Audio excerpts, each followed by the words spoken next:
반갑습니다. 산골짜기TV 홍건대 목사입니다. 오늘은 짐승의 표와 관련해서 매매를 못하게 한다, 이 부분이 많은 분들이 신경 쓰고 또 두려워하기도 하는 그런 부분인데, 이 부분을 좀 말씀드리고 싶습니다. 우리가 양심적으로 하나님을 섬기고 말씀을 따라서 살아가려고 한다면은 매매를 못하게 하기 전에 매매를 안 하는 쪽으로, 안 해도 되는 쪽으로 방향을 잡는 것이 좋은 것이다, 이렇게 말씀드리고 싶습니다.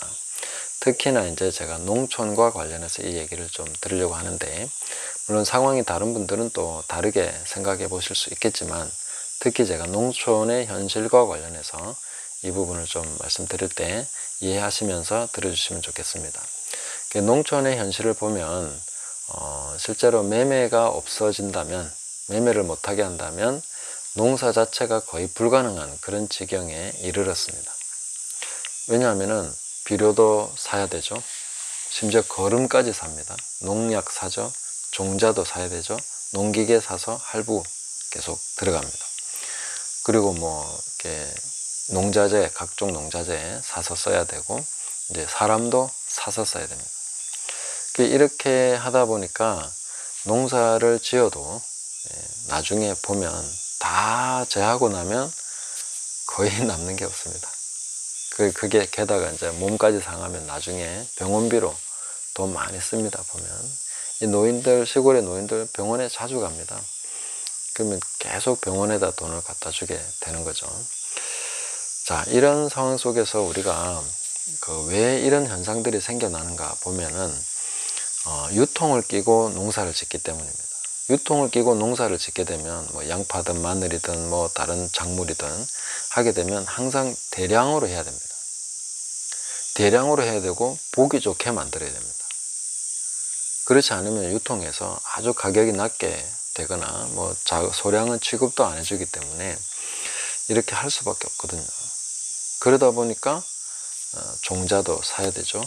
비료를 또 과다하게 사용하게 됩니다. 농약 안 쓰고 깨끗하게 만들 수 없기 때문에 농약을 계속 쓰게 되고, 어차피 내가 먹을 거 아니니까 이런 생각을 가지고 이제 크게 만들고 또 보기 좋게 깨끗하게 그렇게 만들어서 상품성 있게 그렇게 이제 돈이 되는 거거든요.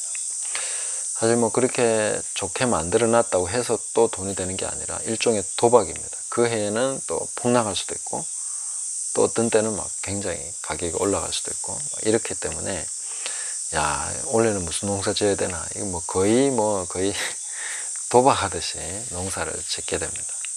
이 유통을 끼고 농사를 하게 되면은 이런 불합리한 점들이 많고, 또 양심적으로 농사를 짓기가 불가능하다. 안 된다 하는 게 아니라 거의 불가능합니다. 그러면 우리는 이런 농촌 현실 속에서 크리스찬이 양심적으로 하나님 말씀 따라서 또 창조의 원리를 우리가 깨달아가면서 농사를 지으려면 어떻게 해야 되겠습니까? 내가 비료나 농약을 쓰지 않고 농사를 지으려고 하면 대규모 농사를 지을 수가 없습니다. 소규모로 할 수밖에 없습니다. 내 손으로 또 어느 정도 할 수 있는 그런 것들, 진짜 많은 양을 생산할 수 없습니다. 그러면 그걸 가지고 또 내가 판매를 해서 어느 정도 경제적인 수입을 얻어야 되기 때문에, 그러려고 하면은 굉장히 가격을 높게 책정할 수밖에 없는 거죠. 그런데 사실 그 농작물을 이제 먹는 사람의 입장에서는 저는 가격을 높게 줘도 충분히 그 제값을 한다고 생각합니다. 왜냐하면은 뻥튀기 하나를 먹는 거하고 요만한 쌀 하나 먹는 거하고 비슷한 거죠. 크고 보기 좋다고 해서 그게 꼭 내용이 알찬 게 아니기 때문에, 농산물이 꼭 그렇습니다. 그리고 오히려 몸에 해로운 게 많기 때문에 크고 보기 좋은 것보다는 제대로 속이 있는, 그리고 건강에 좋은 그런 음식을 먹는 것이 훨씬 더 좋은 거죠. 자, 그렇게 봤을 때 이제 대형 유통을 배제한 새로운 유통, 믿음과 그다음에 제대로 된 양심에 근거한 그런 유통 과정을 만들어내야 됩니다. 앞으로는 그렇게 가야 된다는 거죠.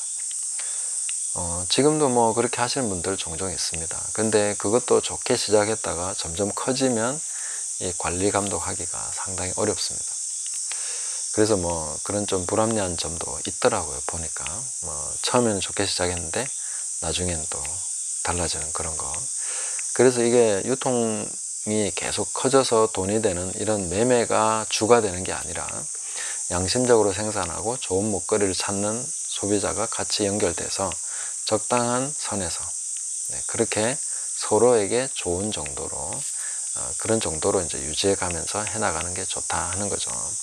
그래서 앞으로 우리가 뭐 통제 사회고 매매를 못하게 되는 그런 사회가 온다 하더라도 그런 유통은 큰 유통에서 뭐 못하게 하는 그런 거와 상관없이 할 수 있다는 거죠. 그래서 저는 제가 짐승의 표에 대한 그 생각을 좀 달리하는 부분들이 있는데, 사실 양심적으로 농사 짓고 제대로 하려고 하면 지금도 매매를 못합니다. 유통에서는 할 수가 없습니다. 크게 좋은 사과를 하나 만들어내려고 하면 어떻게 해야 되는지 뻔히 압니다. 그런 제품이 나오려고 하면은 뭘 써야 되는지도 뻔히 나옵니다. 그러면 양심적으로 그렇게 하면 안 되는 거죠.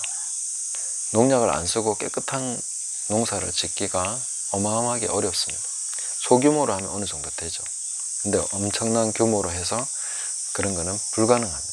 그래서 우리가 이런 내용들을 생각하면 사실 현재에도 많은 그 매매를 못하게 하는 제재받는 부분들이 있습니다. 사람들은 그건 잘 모르죠. 예를 들면 자동차를 산다. 내가 주민등록번호 없이 됩니까? 돈만 있다고 자동차 살 수 있는 거 아니죠. 집을 매매한다. 전부 다 그 등기 서류나 이런 것들이 다 갖춰져야 되는데 그 등기가 안 돼 있으면 자기가 그 주민등록번호가 없는 사람이 집을 살 수 있습니까? 없습니다. 뭐 의료 진료나 이런 거 받을 수 있습니까? 없습니다. 이미 우리는 굉장히 통제되고 있는 사회에 살고 있습니다. 특히 우리나라는 주민등록번호가 고유번호가 태어나면서부터 생깁니다. 그거 없이는 아무것도 못합니다. 회사 취직이 되겠습니까? 아니면 뭐 다른 데 가서 뭐 할 수가 있겠습니까? 차도 살 수 없는데. 그러니까 핸드폰도 못 사죠. 그러니까 지금 우리는 상당히 통제받고 있지만 익숙해져 있기 때문에 통제를 받는지조차 잘 모릅니다. 우리는 이런 것들이 상관이 없는 삶을 계속 추구해 나가야 됩니다. 그러니까 내가 주민등록번호 뭘 쓰고 매매를 해야 되는 그런 것이 상관없는, 그런 것이 상관없을 정도로 자유로운 삶을 살아야 됩니다. 그것은 땅과 더불어서 살아가면서 자급자족하면서 내가 내 땅에서 나는 것을 뭐 어느 정도 팔 수도 있겠지만 뭐 충분히 내가 그것을 가지고 살아갈 수 있는 그런 넉넉함이 있는 그런 삶을 추구를 해야 되는 것이죠. 그러면은 이 세대 가운데서 하나님 말씀대로 살아가는 것이, 또 양심적으로 하나님을 섬기면서 살아가는 것이 가능해집니다. 그 회사에 취직을 하고 그랬을 때 그 취직한 사람이 양심적으로 아무리 하나님을 섬기면서 살려고 해도 시간적으로 제재를 받습니다. 그리고 자기는 올바른 일을, 거기서 주어진 일을 충성되게 한다고 하더라도 그 회사가 올바르지 못한 일을 하고 있을 수 있습니다. 그런 경우가 많죠. 공무원 사회도 공무원이 자기 역할을 충실히 감당하면 좋은 부분도 있지만 또 다른 부분에서는 그 불합리한 부분에 동참할 수 있는 것이죠. 그래서 그런 조직 속에서 이런 부분에 대해서 고민을 해야 되고, 크리스천으로서 어떻게 살아야 될 것인가 하는 방향을 잘 잡고, 일단 저는 큰 방향은 매매 없이 내가 주민등록번호를 사용하지 않아도 될 정도로 자유로운 삶을, 독립적인 삶을 살아가는 것을 목표로, 그런 방향으로 우리가 나가줘야 된다, 이렇게 생각하는 것입니다.